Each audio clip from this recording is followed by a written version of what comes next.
Like a lot of cities, Cleveland is impressive, even inspiring at first glance. This is Middle America, a blue-collar city where people's homes are their life savings. They've taken care of their houses? Right, cut their grass, put in flowers, make sure that they don't have peeling paint. But a necrotizing virus is at work here. You can tell where it's struck by the blue dots, which are what the city of Cleveland now spray paints onto foreclosed properties. Local officials say 1 in 10 homes in this city now stands vacant, boarded up, or repossessed. And once the houses are vacant, the vultures arrive. Thieves. You see people come in, they strip the property of any kind of copper, any kind of aluminum. That's what you're seeing here is aluminum siding being stripped off. And the inside is probably gutted out as well. And what's left goes up for auction. Are there any other bids? Hundreds of homes every week. And it's not just Cleveland. Wave after wave of bad debt has swamped America. And it's now toppling financial institutions abroad. It's scaring the whole world, and with good reason. The question everybody's asking now is, how could this have happened, especially in something as traditionally rock solid as the American residential real estate market? And the answer is greed. Unrestrained, unregulated, anything goes free market capitalism at its most excessive. For years, everybody was getting rich, and if a few suckers got fleeced, well, that's business. Here's how it worked. A homeowner would seek a new mortgage. A mortgage broker would then arrange the deal, often ignoring the borrower's ability to pay and setting up an unrealistically low payment for the first few years. The mortgage company would then turn around and sell the loan to Wall Street, which would then resell it to investors worldwide who thought they were buying highly rated securities. And all along the line, everybody who passed on the loan took a nice big cut. Now, all those mortgages are resetting to punishing these steep rates. The borrowers can't pay, and so the foreclosures. Cleveland's county treasurer calls it criminal. This is fraud on an unprecedented scale. Fraud by borrowers, fraud by sellers, fraud by appraisers who are giving phony values, mortgage brokers who are part of this. Wall Street that if they didn't know about this, then they should all be fired, the whole lot of them. And if they knew about it, then they were committing, in my opinion, corrupt acts because they were selling their investors paper that they knew was going to someday collapse or become worthless, and it is. The fact that government closed its eyes, looked the other way, in fact, encouraged people like this to do what they did here, I'm outraged. I mean, how can you not be?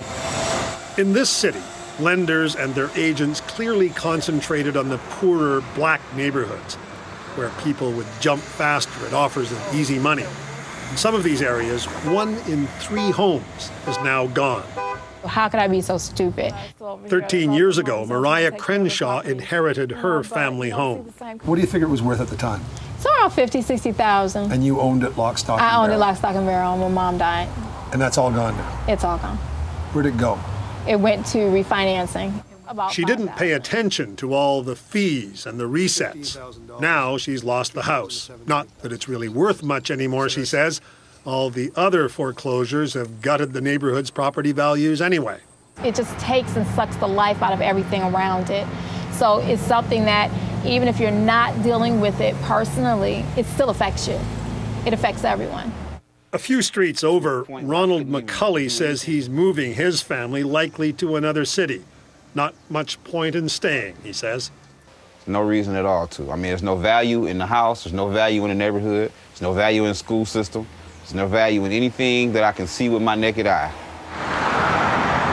211 first call, how can I help you? There are people trying to help. United Way runs an emergency line for people facing foreclosure, but it's often far too late by the time they call. They'll give an appointment at their office for foreclosure prevention counseling. They're increasing your total payments to now $3,399.18. And advocacy lawyers like Ed Kramer are filing class action suits for clients like Henry Mitchell. After 3 decades at General Motors, Mitchell and his wife Vivian owned a lakeside home in suburban Cleveland. Then, a few years ago, a mortgage broker came calling with promises. Much lower payments and a nice chunk of cash on closing. They have all the monies to buy other things, remodel the kitchen, and do other work around the house. They have money for the kids and the grandbabies and all that. Mitchell was enthusiastic. His wife wasn't. But in the end, they signed a rushed deal they didn't understand. They never got their cash, and their payments eventually grew by $1,000 a month. Now, their home is foreclosed.